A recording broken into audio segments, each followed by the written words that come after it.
তো আগের একটা ভিডিওর মধ্যে আপনাদেরকে আফটার মোশনের সাথে পরিচয় করেছিলাম। তো আজকে আপনাদেরকে দেখাবো যে অ্যালার্ট মোশনের মানে আফটার মোশনের যে কিফ্রেম গুলো থাকে ওইগুলো আপনারা কিভাবে ইউজ করবেন। তো কিফ্রেম গুলো ইউজ করে আপনারা যে কোনো কিছু অ্যানিমেট করতে পারবেন, হোক সেটা ফটো, শেপ অথবা যে কোনো ট্যাগ। তো সকল কিছুকেই আপনারা অ্যানিমেট করতে পারবেন এই কিফ্রেম গুলোকে ব্যবহার করে। তো আজকে যদি আপনারা এই ভিডিওটি দেখেন তাহলে সম্পূর্ণ বুঝে যাবেন যে কিফ্রেমের কাজগুলো কিভাবে করতে হয়। তো সম্পূর্ণ ভিডিওটি দেখার চেষ্টা করবেন। তো প্রথমে আপনাদের যে অ্যালার্ট মোশন অ্যাপটা থাকবে, তো এটা আপনাদেরকে কি করতে হবে, ওপেন করে নিতে হবে। তো প্রথমে অ্যালার্ট মোশন অ্যাপটি ওপেন করে নেবে। তো গাইস, অ্যালার্ট মোশন অ্যাপটি ওপেন করা হয়ে গেছে। তো এখান থেকে কি করব, প্লাস আইকনে ক্লিক করে তো প্রথমে আপনারা যে কোনো একটা শেপ নিতে পারেন অথবা যে কোনো একটা টেক্সট লিখে নিতে পারেন। তো যে কোনো একটা শেপই আমি নিয়ে নিতেছি। তো শেপটাকে কিভাবে অ্যানিমেট করব তো সেটা দেখিয়ে দিতেছি। তো প্রথমে এখান থেকে মুভ এন্ড ট্রান্সফর্মে চলে যাবেন। তো প্রথমে একটা প্লাস এড করে দিবেন, মানে এগুলোকে কিফ্রেম বলে, কিফ্রেম। তো কিফ্রেম এড করবেন, তারপর শেষে গিয়ে আরেকটা কিফ্রেম এড করবেন। তো শেষেরটাকে যেভাবে টেনে নিয়ে যাবেন। তো যে দেখতে পাচ্ছেন একটা অ্যানিমেশন আপনাদের ক্রিয়েট হয়ে গেছে। তো এগুলোকে আপনারা যে কোনো ভাবে অ্যানিমেট করতে পারেন। তো এটা দিয়ে আমি এখন ডিলিট করে দেখিয়ে দিতেছি। তো আবার প্লাসে ক্লিক করে আরেকটা শেপ নিব। তো মানে লোগোর ক্ষেত্রে যে শেপগুলো ইউজ করা হয় সেই শেপটা এখন নিলাম। মুভ এন্ড ট্রান্সফর্মে চলে যাব। তো এখান থেকে সেকেন্ড যে অপশনটা থাকবে ওইটার মধ্যে চলে যাব। তো প্রথমে একটা কিফ্রেম এড করে দেবো। কিফ্রেম এড করে দেওয়ার পর একদম শেষে চলে যাব, আরেকটা কিফ্রেম এড করে দেবো। তো এটাকে ঘুরিয়ে দেবো। আপনারা কতটুকু প্রয়োজন হবে ততটুকু আপনারা ঘুরিয়ে নিতে পারবেন। তো যে দেখতে পাচ্ছেন একটা অ্যানিমেশন আপনাদের ক্রিয়েট হয়ে গেছে, যে সার্কেলটা যে ঘুরতেছে, তো অ্যানিমেশনটা। তো এগুলো সাধারণত যে কোনো ওয়াটারমার্ক লোগো ইউজ মানে ক্রিয়েট করার ক্ষেত্রে ব্যবহার করা হয়। তো এটা আপনারা খুব সহজে এখান থেকে ব্যবহার করতে পারতেছেন মানে কিফ্রেমের মাধ্যমে। তো এখন একটা টেক্সট ক্রিয়েট করে দেখাবো। তো প্লাস আইকনে ক্লিক করে একটা টেক্সটের মধ্যে চলে যাব। তো এখান থেকে আপনাদের টেক্সট আপনারা লিখে নেবেন। তো এখন এক্সাম্পল একটা লিখে নিতেছি।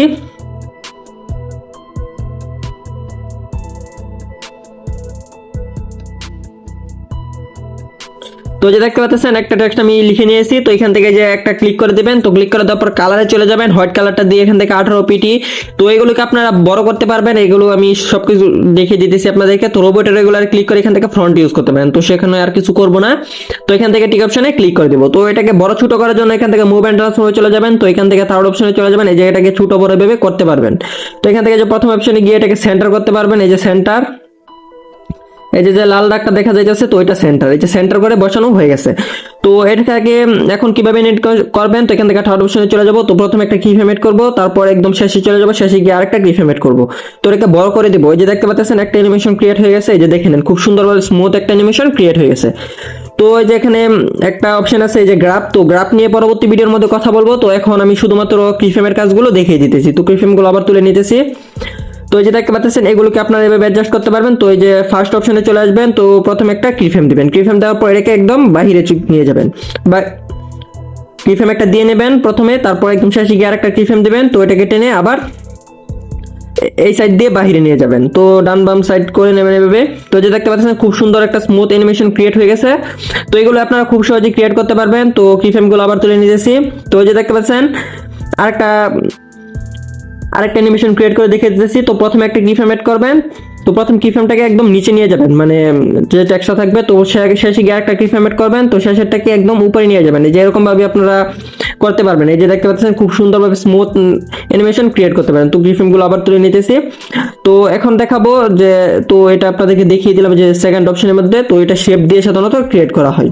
তো এখান থেকে যার একটা অপশন পেয়ে যাবেন। তো আগে এটাকে সেন্টার করে নিতেছি, এই যে আরেকটা অপশন পেয়ে যাবেন। তো এগুলোকে আপনারা যেভাবে ঘুরাতে পারবেন এগুলোকে। তো আপনারা চাইলে এগুলোকে অ্যাডজাস্ট করতে পারবেন। তো এই যে এগুলোকে আপনারা অ্যাডজাস্ট করে নিয়েন। তো এখন অন্য কিছু করবো না। তো এখান থেকে ব্যাক চলে আসবো। ব্যাক আসার পর আপনাদেরকে দেখিয়ে দেবো। তো ব্যাক এসে আপনাদেরকে দেখিয়ে দেবো যে টেক্সটটা ফেড ইন আউট মানে একটা ইফেক্ট থাকে। তো ইফেক্টটা কিভাবে ক্রিয়েট করবেন, এই যে প্রথমে ইফেক্ট ইউজ করে দেখিয়ে দিতেছি। তো এড ইফেক্টে গিয়ে যে এখান থেকে ফেড ইন আউটে ক্লিক করে স্ট্যান্ডার্ড সেটিং। তো যে দেখতে পাচ্ছেন এখান থেকে 20 সেকেন্ড দেবো। তো এখান থেকে 20 সেকেন্ড দেবো। তো যে দেখতে পাচ্ছেন একটা অ্যানিমেশনটা আপনারা কি ফ্রেম ইউজ করে ক্রিয়েট করতে পারবেন। তো কি ফ্রেম দিয়ে কিভাবে ক্রিয়েট করবেন সেটা দেখিয়ে দিতেছি। তো ব্যান্ডিং অন অপাসিটিতে চলে যাবেন। প্রথমে একটা কি ফ্রেম এড করে নেবেন, তারপর একদম অপাসিটিটা কমিয়ে দিবেন। তারপর এখান থেকে যে কিছুটা সামনে চলে আসবেন, এই যে 15 বা এরকম জায়গাতে এসে আরেকটা কিফ্রেম দিবেন। তারপর এটাকে সম্পূর্ণ বাড়িয়ে দিবেন। তারপর শেষে গিয়ে আরেকটা কিফ্রেম দিবেন, এটাকে সম্পূর্ণ কমিয়ে দিবেন। তো এখান থেকে আরেকটু সামনে চলে আসবেন, যেরকম জায়গাতে আসার পর আরেক গ্রিফেম অ্যাড করার দরকার নেই, একটা গ্রিফেম অ্যাড করলে বাকি গ্রিফেমগুলো অটোমেটিক অ্যাড হয়ে যাবে যদি আপনারা এগুলোকে অ্যাডজাস্ট করেন। তো এই যে দেখতে পাচ্ছেন খুব সুন্দর স্মুথ একটা অ্যানিমেশন ক্রিয়েট হয়ে গেছে ফেড ইন আউট। তো অ্যানিমেশনটা আপনাদের কি ইফেক্ট ইউজ করে ক্রিয়েট করতে হয়, তো এগুলোকে আপনারা খুব সহজেই গ্রিফেমে অ্যাড করে ক্রিয়েট করতে পারবেন। তো এই যে দেখতে পাচ্ছেন, তো অপাসিটিটা আবার আগের জায়গাতে নিয়ে যাবেন। তো এগুলোকে আপনারা এইভাবে কিফ্রেমের মাধ্যমে অ্যাডজাস্ট করতে পারবেন। তো এখন দেখাবো যে কোনো ইফেক্ট আপনারা কিভাবে কিফ্রেমের মাধ্যমে ইউজ করবেন। তো অ্যালার্ট মোশনের ইফেক্টগুলো সাধারণত কিফ্রেম ইউজ করতে হয়, তো অন্য কোনোভাবে ইউজ করা যায় না। মানে ক্যাপকাটের ইফেক্টগুলো আপনারা সাধারণত ইফেক্ট অ্যাড করলে সবকিছু হয়ে যায় অটোমেটিক। তো অ্যালার্ট মোশন ইফেক্টগুলো আপনাদেরকে কিফ্রেম ইউজ করে ক্রিয়েট করে নিতে হবে ইফেক্টগুলো আপনাদের নিজেদেরকে। তো ইফেক্টে চলে যাবেন, এখান থেকে অ্যাড ইফেক্টে চলে যাবেন, তারপর এখান থেকে কি করবেন, তো এখান থেকে দেখে নিতেছি টেক্সটের মধ্যে গিয়ে। তো টেক্সটের মধ্যে এখান থেকে যে কোনো টেক্সট আপনারা পেয়ে যাইতেছেন, তো এখান থেকে আপনারা এগুলোকে ইউজ করতে পারবেন কিফ্রেমের মাধ্যমে। তো অন্য একটা দেখিয়ে দিতেছি। তো এখানে ওয়েব নামের একটা ইফেক্ট আছে, তো সেটা এখন দেখাবো, WIPE। তো ওয়েব নামের ইফেক্ট দিয়ে আপনারা সাধারণত সকল লিরিক্সগুলো ক্রিয়েট করা থাকে। তো ইফেক্টের উপরে ক্লিক করে স্ট্যান্ডার্ড সেটিং করে ওপেন করে নেবেন। তো সকল ইফেক্টগুলো স্ট্যান্ডার্ড সেটিং করে ওপেন করে নিতে হবে আপনাদেরকে। তো ইন্ডে চলে যাবেন, প্রথমে একটা কিফ্রেম এড করে দিবেন, তারপর এটাকে সম্পূর্ণ কমিয়ে দিবেন, এই যে দেখতে পাচ্ছেন কমিয়ে দিবেন। তো কিছুটা মাইনাস করে দিবেন, মাইনাস, তারপর এখান থেকে কিছুটা সামনে চলে আসবেন, মানে অর্ধেকে আসতে পারেন, অর্ধেক, তারপর একটা প্লাস দিবেন, মানে কিফ্রেম, এগুলোকে প্লাসও বলে কিফ্রেমও বলে।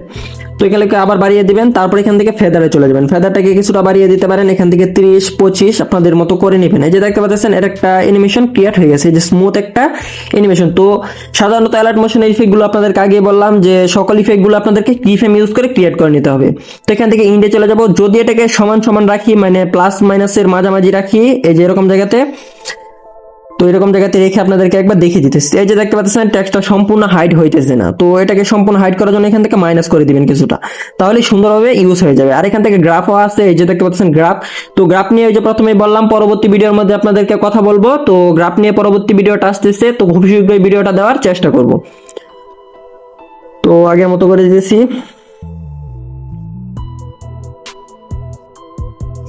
তো এখন আরেকটা ইফেক্ট ইউজ করে দেখিয়ে দিতেছি। তো এখান থেকে ইফেক্টে গিয়ে, তো আর কি ইফেক্ট ইউজ করব, তো এখান থেকে একটা ইফেক্ট ব্লারের মধ্যে গিয়ে এখান থেকে তো একটা ডাইরেকশনাল ব্লার দেখতে পাচ্ছেন, এই যে ডাইরেকশনাল ব্লার। তো একটা ব্লার ইফেক্ট ইউজ করে দেখিয়ে দিতেছি কিফ্রেমের মাধ্যমে। স্ট্যান্ডার্ড সেটিং করে নেবেন, তো স্টেঞ্জের মধ্যে প্রথমে এটাকে অ্যাডজাস্ট করে নেবেন এগুলোকে।